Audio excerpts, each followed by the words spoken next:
There! We found it! Now the real work begins.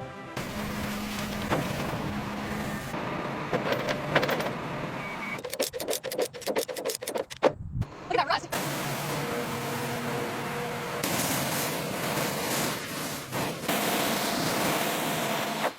The first step is always the most satisfying, washing away decades of grime to see what's underneath.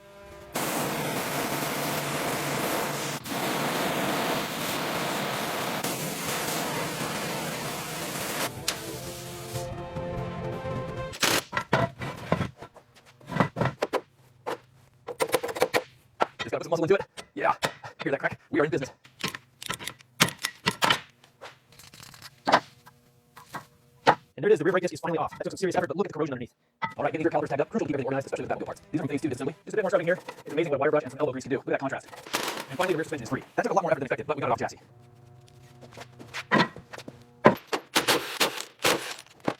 Got the last bolt off. Okay, easy now. Bring the cart down. We'll label this as the exhaust assembly and set it aside here on the pallet. It's heavier than it looks. Look at the difference already. We're finally getting through the corrosion on these drive shaft bolts. These haven't moved in decades. Okay, perfect. One down. Now for the next one. Step by step, we're bringing this legend back to life. These seats are rough, but they're finally out and tagged. Decades underwater really took its toll, but we can fix this. All right, guys, finally got the console separated. You can see the clip snap. We're definitely going to need to address this wiring loom. There we go. Finally managed to break that seal. That is one heavy piece of metal.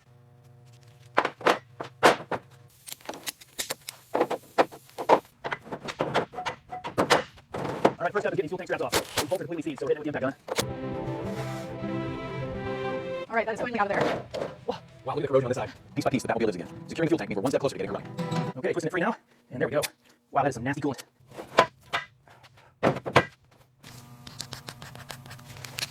The engine harness was fused with decades of grime. Taking the time to unplug each sensor sequentially is crucial before we finally pull the motor.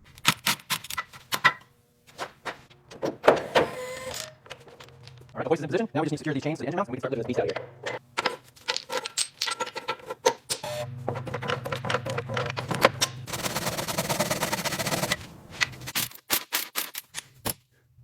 And that should be it. Fully clear. Perfect. What a relief to finally have it out.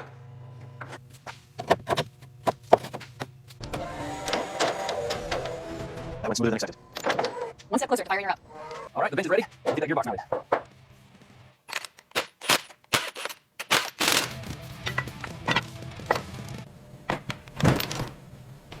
And that is perfectly balanced. Now we can finally start the teardown process.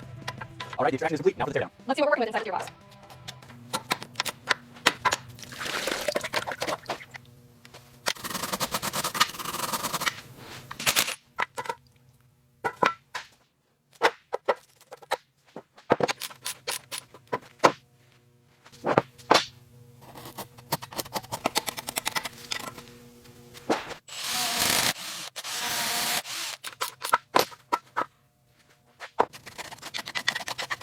This is facility head plug. I'm just labeling these caps now, F here, and then 1, 2, 3, and 4, so we don't mix them up when they come off.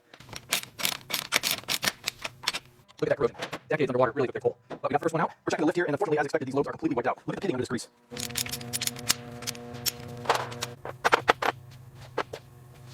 All right, making sure we mark these caps 1 and 2, so they go back in the correct orientation. All right, let's get these main caps off.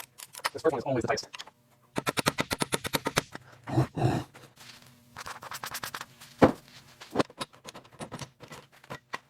Using the borescope, we can see the extent of the corrosion. These cylinder walls are heavily pitted and scored, confirming the engine is seized. Listen to that crack. That's the sound of 30 years of rust finally letting go. We're making progress now. This gearbox holds the key to getting the Batmobile running again. It looks daunting, but we're organized and ready to tackle this teardown. That took some leverage, but we finally got the drain plug out. Look at the state of this fluid. Look at the state of that. That is some seriously thick, degraded gear oil. It's almost like syrup.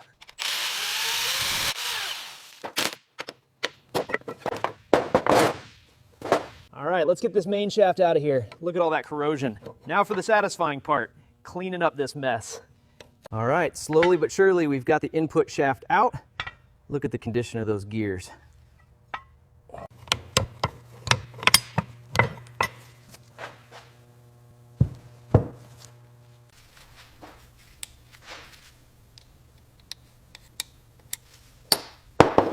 Step 5 of the teardown is complete. It's strangely satisfying seeing it all laid out like this. The rust goes deep, but the structure seems okay here. Check that inner tooth though. That looks like a stress fracture. This bearing is completely toast. We're gonna need a full replacement kit. All right, let's check these shift works. We're looking for any signs of bending or excessive wear on the pads. This one looks pretty rough. All right, let's check the clearance on the synchronizer. We need to make sure it's within spec before we reassemble. Looks like we're sitting right at 5 thousandths here.